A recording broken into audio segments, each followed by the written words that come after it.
Assalamualaikum dan salam siaran. Anda bersama kami selama setengah jam dalam Fokus hari ini, 21 Februari 2016. Saya Naim Hashim. Dan saya Diati Zaidi, antara paparan utama yang telah kami sediakan untuk anda pada malam ini.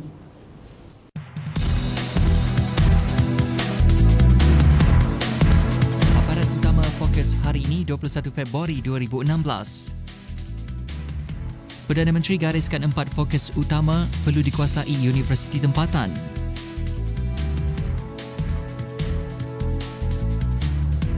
Tujuh kes bunuh di Sarawak selesai.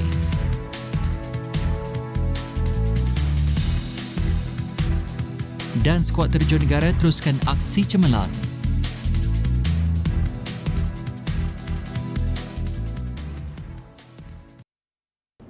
Kita teruskan dengan berita selanjutnya. Polis Diraja Malaysia PDRM hari ini menyuarakan hasratnya untuk meneruskan cadangan menaikkan kadar kompaun maksimum kesalahan trafik sebagai satu usaha menurunkan statistik kemalangan jalan raya maut yang meningkat sepanjang tahun. Pengarah Jabatan Keselamatan Dalam Negeri dan Ketenteraman Awam KDNKA Bukit Aman, Datuk Muhammad Fuad Abu Zarin berkata, pihaknya kini sedang meneliti proses bagi tujuan itu termasuk pindaan dari sudut perundangan sebelum ia dilaksanakan selewat-lewatnya hujung tahun ini.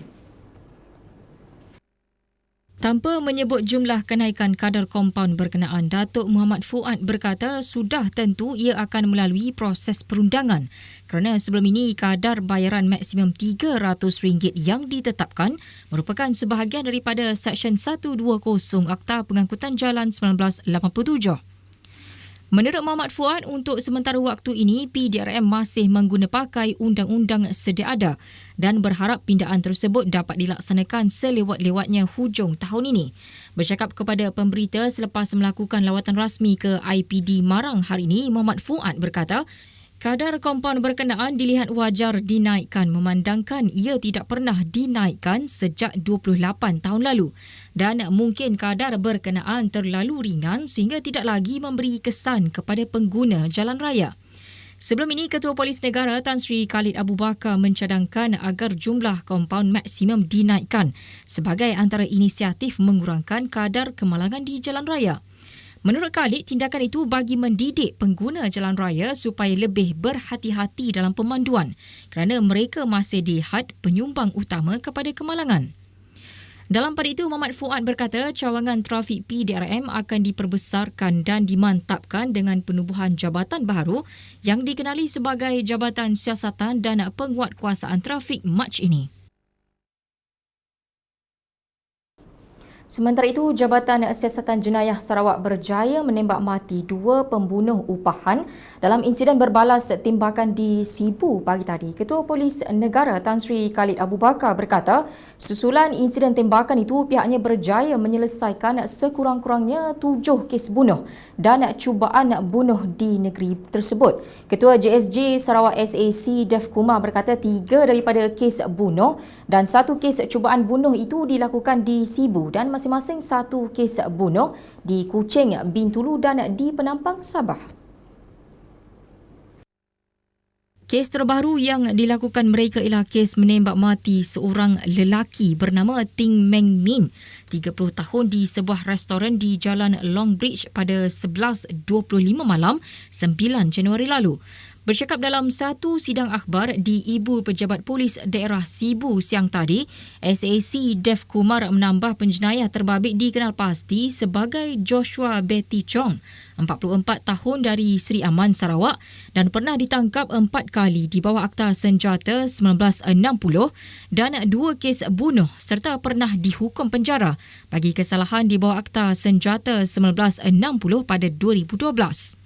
Rakannya dikenal pasti sebagai Awi Ningan, 36 tahun dari Saratok dan tidak mempunyai rekod jenayah lampau. Dev Kumar berkata polis menerima maklumat kehadiran Nissan Navara berwarna putih itu di Sarike semalam dan mengerahkan 2 pasukan JSJ dari Ibu Pejabat Polis Kontingen Sarawak untuk mengesannya. Dev Kumar berkata modus operandi penjenayah tersebut adalah sama bagi setiap kes, iaitu memandu dan melepaskan timbakan terhadap mangsa dari dalam kereta, kecuali satu kes di Kuching di mana motosikal digunakan. Katanya polis akan meneruskan siasatan bagi mengenal pasti dalang yang mengupah penjenayah tersebut untuk melakukan pembunuhan terbabit.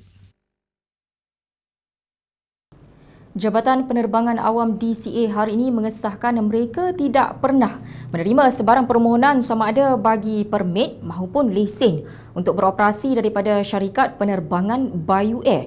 Ketua Pengarah DCA Datuk Azharuddin Abdul Rahman berkata pihaknya kesal dengan tindakan Bayu Air kerana telah membuat pengumuman berhubung permulaan operasi penerbangan mereka Ogos ini sebelum memohon dan mendapat kelulusan yang diperlukan daripada pihak berkuasa.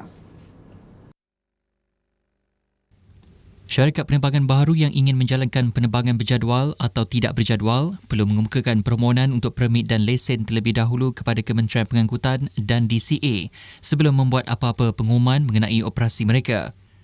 Azharuddin berkata syarat itu seperti mana yang terkandung dalam Peraturan 10 dan 17 di bawah Peraturan Penerbangan Awam jelas memperuntukkan semua syarikat penerbangan baharu perlu mendapatkan kebenaran beroperasi dari Kementerian Pengangkutan. Azharuddin berkata DCA juga telah berhubung dengan Kementerian Perdagangan Dalam Negeri, Koperasi dan Kepengunaan KPDNKK berhubung perkara ini.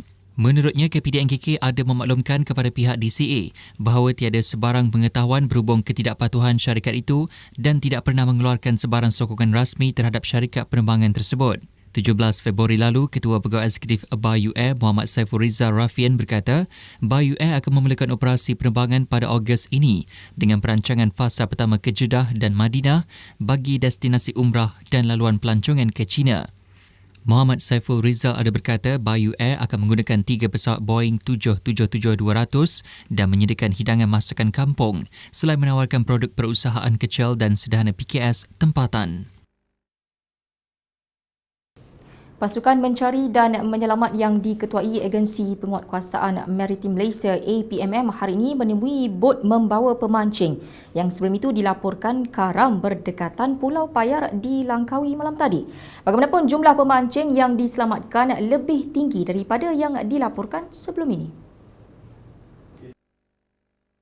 Pengarah Operasi APMM Wilayah Utara, Kapten Maritim Salim Ahmad berkata beliau menerima laporan 19 orang diselamatkan dari bot berkenaan kira-kira pukul 2.30 petang tadi dan jumlah itu lebih tinggi berbanding 15 orang yang dilaporkan sebelum ini.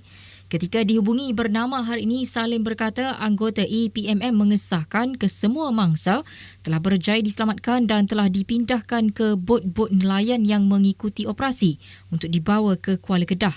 Bagaimanapun katanya masalah gangguan komunikasi dengan pasukan operasi itu menyukarkan usaha mengenal pasti jumlah sebenar pemancing menaiki bot itu yang karam. Kira-kira 10 batu nautika dari Pulau Payar pada jam 10.30 malam tadi. Salim berkata anggota APMM mengambil masa 4 jam untuk menimbulkan bot yang karam itu sebelum ditunda ke JT di Langkawi.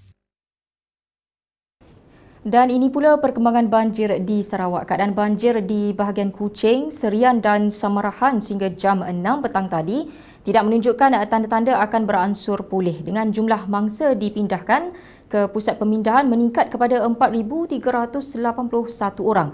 Pegawai Perhubungan JPAM Siti Huzaimah Ibrahim berkata jumlah pusat pemindahan juga bertambah menjadi 27 pusat yang dibuka sehingga petang ini menempatkan 4,381 mangsa daripada 1,221 keluarga. Siti Huzaimah berkata di bahagian Kuching, jumlah pusat pemindahan yang dibuka kekal 8 di daerah Kuching dan 8 di daerah Bau, manakala di bahagian Serian juga kekal dengan 5 di daerah Serian dan sebuah di daerah Padawan. Dalam satu kenyataan yang dikeluarkan petang tadi, Huzaimah berkata 2 lagi pusat pemindahan dibuka di bahagian Samarahan, menjadikan 5 pusat pemindahan dibuka dan kelima-limanya di daerah Kota Samarahan. Sementara itu difahamkan seorang pemuda dilaporkan hilang di bawah arus semasa cuba menyeberangi sungai di Kampung Maang, Siburan, kira-kira 30 km dari Kuching malam tadi. Jurucakap bomba berkata operasi mencari pemuda yang dikenali sebagai Judus 20 sedang ditingkatkan menerusi surface water searching dengan bot sekitar 1 km dari kawasan tragedi.